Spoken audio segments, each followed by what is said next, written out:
नमस्कार मित्रांनो, सुस्वागतम. घरोघरी मातीच्या चुली या मालिकेच्या आजच्या भागामध्ये नाना हे सर्वांसमोर सत्य सांगणार आहे असे म्हणतात आणि ती वेळ सुद्धा आता आलेली आहे.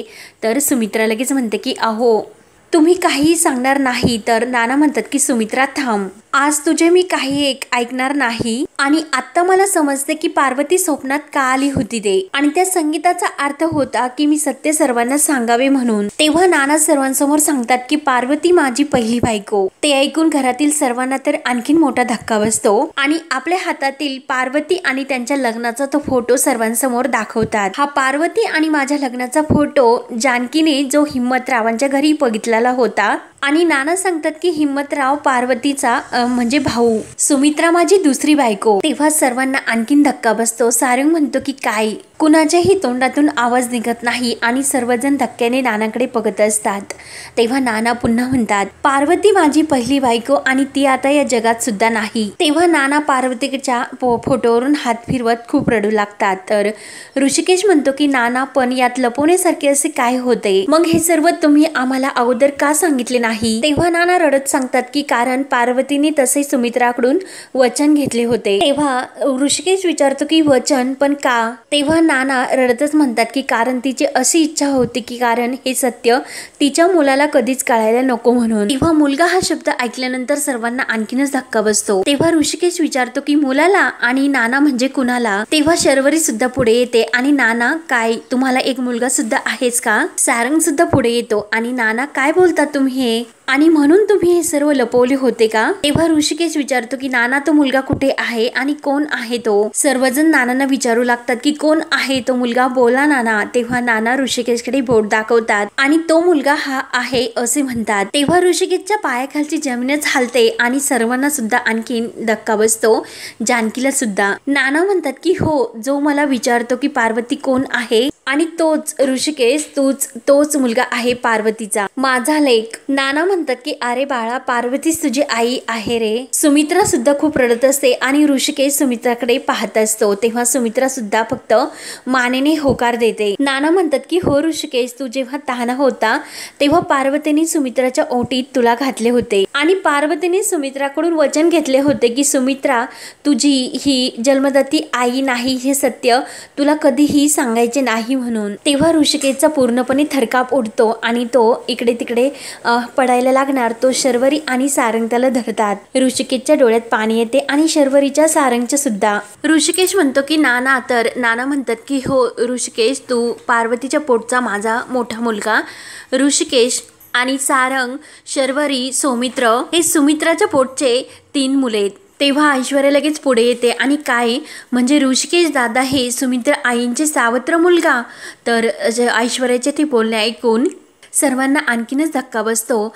शर्वरी, सारंग, ऋषिकेश यांच्या डोळ्यात खूप पाणी येत असते. तेव्हा सुमित्रा ही ऐश्वर्यावर ओरडते आणि ऐश्वर्या परत हा शब्द या घरात घ्यायचा नाही आणि हे असे होऊ नये म्हणून पार्वतीताईंनी माझ्याकडून वचन घेतले होते, म्हणून ऐश्वर्या परत हा विषय या घरामध्ये नको. आणि सुमित्रा रडतच ऋषिकेश जवळ येते आणि ऋषिकेश, तू माझा सावत्र मुलगा नाही.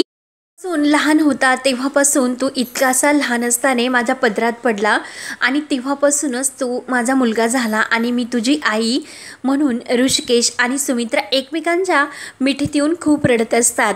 जानकीच्या डोळ्यात सुद्धा खूप पाणी येते, सारंग, शर्वरी सुद्धा. परंतु ऐश्वर्या मात्र या सर्वाकडे बघतच असते. तेव्हा सुमित्रा रडतच ऋषिकेशला म्हणते की म्हणूनच आजपर्यंत हे सत्य आम्ही तुझ्यापासून लपून ठेवले होते. अरे ऋषिकेश, तू एका मुलीचा बाप आहे तरी सुद्धा तुला हे सत्य पचवण्यासाठी जड जाते ना. अरे लहान असताना जर तुला हे सत्य कळले असते तर खरंच खूप मोठा धक्का तुला बसला असता, म्हणून तुझ्यापासून आम्ही हे सर्व लपवले. तेव्हा ऋषिकेश सुद्धा रडतच म्हणतो की आई आणि नाना, खरंच तुम्ही अगदी बरोबर केले होते. हे सत्य मला कळायलाच नको होते. आणि खूप रडत म्हणतो की आई, खरंच मला खूप त्रास होतो. तू माझी आई नाही याच्यावर खरंच माझा विश्वासच बसत नाही. आणि सर्वजण ऋषिकेशकडे बघत रडत असतात. शर्वरी म्हणते की अरे दादा, ऋषिकेश खूप रडत म्हणतो की मी आज आई आणि नानावर संशय घेतला आणि ज्या आईला मी बघितले सुद्धा नाही तिच्यावर सुद्धा मी संशय घेतला। तेव्हा सुमित्रा ऋषिकेशच्या तोंडावरून प्रेमाने हात म्हणजे फिरवत त्याचे डोळे पुसत असते। तर नाना म्हणतात की सुमित्रा हे आज तुझे संस्कार आहेत। तेव्हा ऋषिकेश म्हणतो की आई खरंच किती उपकार केलेत ग तू माझ्यावर। तेव्हा सुमित्राला ते ऐकून धक्का बसतो आणि ती नानांना म्हणते की बघितलेस का, याचीच भीती मला वाटत होती। अरे ऋषिकेश बाळा, एका वाक्यातच तुम्हाला परके केलेस। आई कधी मुलावर उपकार करत असते का? अरे ऋषी, अशी उपकाराची भाषा करून मला दूर करू नकोस, मला दूर करू नकोस। हात जोडून ती खूप रडू लागते। त्या दोघांचे प्रेम बघून सर्वांना आणखीनच रडू येते आणि ऐश्वर्याला सुद्धा वाईट वाटतेच। नाना म्हणतात की अगं सुमित्रा शांत हो। तर ऋषिकेश सुमित्राचे हात धरून म्हणतो की आई तू माझी आई नाहीस याची जाणीव तुम्हाला कधीच होऊन दिलेली नाही, पण तरी सुद्धा मी पार्वती आईंचा मुलगा आहे हे सत्य तर आहेच ना। आणि अचानक हे सर्व माझ्या समोर आले म्हणून ऋषिकेश आणखीनच खूप रडू लागतो। नाना म्हणतात की अरे ऋषी ऐकून घे, असा धीर सोडू नकोस, माझे जरा ऐकून घे। सुमित्रा म्हणते की अरे ऋषी मी समजू शकते बाळा, तुझी परिस्थिती मला समजते, पण तुझ्या खऱ्या आईने पार्वती ताईंनी तुला स्वतःने माझ्या हातात सोपवले होते। अरे मग त्याच माझ्या डोळ्यातून तुझ्याकडे बघत असतात। अरे ऋषी तू एका नाही तर दोन दोन आयांचा लाडका मुलगा आहे। आणि नानांना म्हणते की हो की नाही तो आपला लाडका मुलगा आहे म्हणून ऋषिकेशला समजावत असतात, परंतु ऋषिकेश मात्र खूप रडत असतो आणि बाकी सर्वजण सुद्धा। तेव्हा सुमित्रा आपले सुद्धा डोळे पुसते आणि ऋषिकेशचे सुद्धा बाद झाले। आता कोणीही या विषयावर बोलायचे नाही आणि कोणीही अजिबात रडायचे नाही। शर्वरी सारंग कोणी सुद्धा रडायचे नाही, समजले का? सर्वजण आपापल्या डोळ्यातील पाणी पुसतात आणि ऋषिकेशला विचारते की आता सर्व तुला कळले, तुझ्या मनातील गैरसमज तर दूर झाला ना? तेव्हा सुमित्रा सर्वांना म्हणते की सत्य सर्वांना कळलेले आहेत, मनातील सर्व गैरसमज दूर झालेले आहेत, मग या विषयावर कोणीही काही बोलायचे नाही आणि आपापसात सुद्धा नाही। आपण सर्वजण एक आहोत आणि कायम सुद्धा सर्वजण एकच राहणार आहोत। आणि ऐश्वर्याकडे बोट करून म्हणते की सावत्र हा शब्द कधीही कोणी काढायचा नाही। तरी सुद्धा ऋषिकेश रडत असतो। तर सुमित्रा परत त्याच्याकडे ते डोळे पुसत म्हणते की अरे ऋषिकेश नको रडू, अरे बाळा लहानपणापासून मी तुला कधीही रडलेले नाही बघितले, नको रडू आणि तू हसल्याशिवाय माझ्या जीवाला चैन नाही पडणार। म्हणून सुमित्रा आणखीनच ऋषिकेशला जवळ घेऊन रडते। तेव्हा सुमित्रा जानकीला म्हणते की जानकी तू याला आतमध्ये घेऊन जा। तेव्हा जानकी हो म्हणते, पण ऋषिकेश एकटाच आतमध्ये जायला निघतो। सर्वजण त्याच्याकडे बघत असतात। तेव्हा सर्वजण आतमध्ये निघून जातात आणि जानकी ऋषिकेशच्या मागे जाते।